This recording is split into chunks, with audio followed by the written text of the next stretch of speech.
Gimme that. And I'm gonna be late for my fifth in drum corps. Dear Tim and Moby, why do they call George Washington the father of his country? From Latta. Well, there are pretty good reasons for that. George Washington was the commander in chief during the Revolutionary War. An American won independence from England in that war during the 13 colonies. So when it came the first time to elect our first president, Washington was a natural choice. For those reasons, Washington is considered the foremost of the founding fathers. That was a group of men who established the United States in its early years. Washington was born on February 22nd, 1732, into a wealthy farming family in Virginia. At the age of 17, he entered a public service at the young, becoming a government surveyor. That's somebody who determines the exact land boundaries between properties, towns, and states. A few years later, Washington joined the Colonial Militia, or the Volunteer Army. He was quickly promoted and led a French army unit what is now Ohio.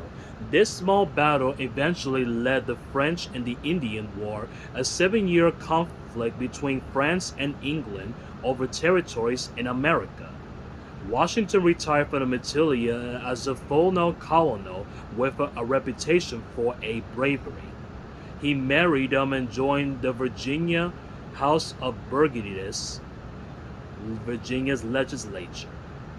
During Washington's time as a representative, England's parliament passed the Sugar Act, Stamp Act, and the Townshend Acts.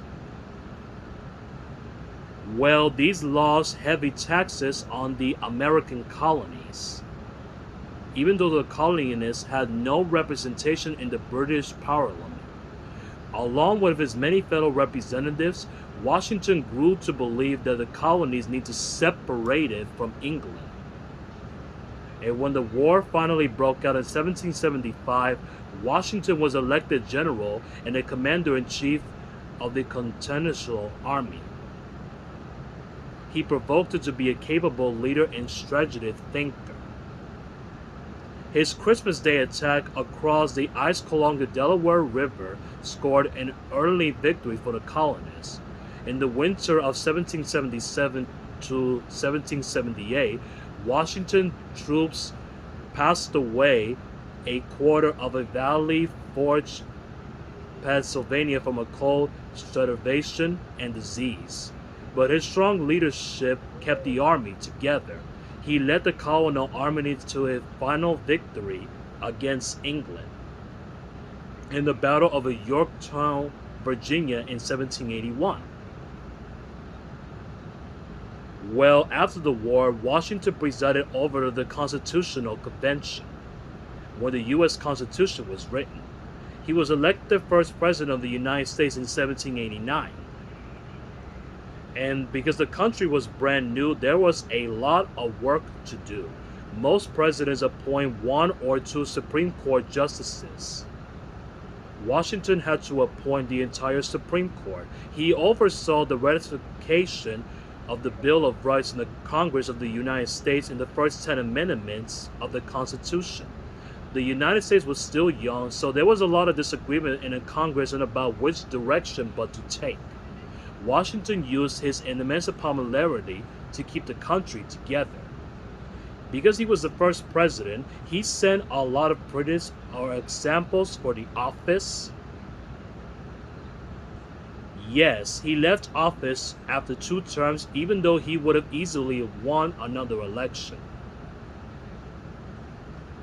Some people even wanted him to make George Washington to be king. Until Franklin Delano Roosevelt, every president followed the 2-term precedent. And after Franklin Delano Roosevelt, this custom became law.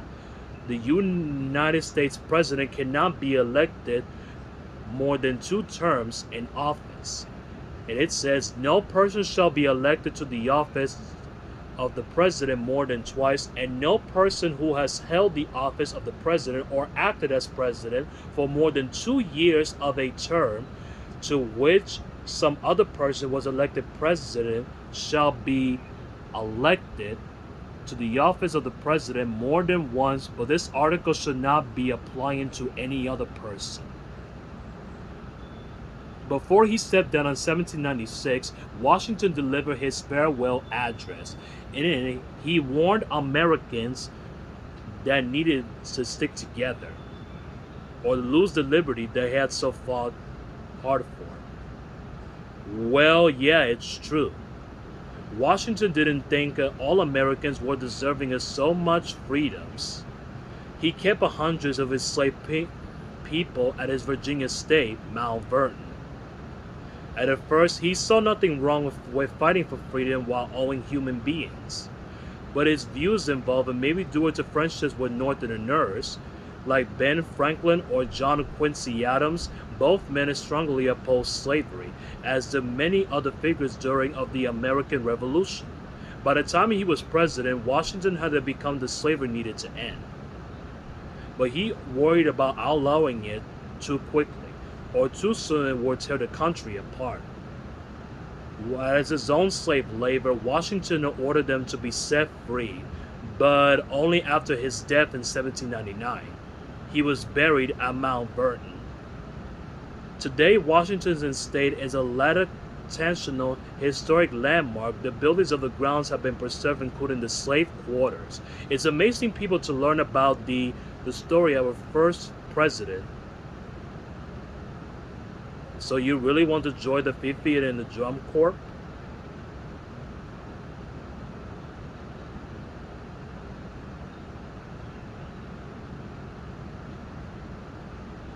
Oh Lord have mercy. You really like enjoying this, do you?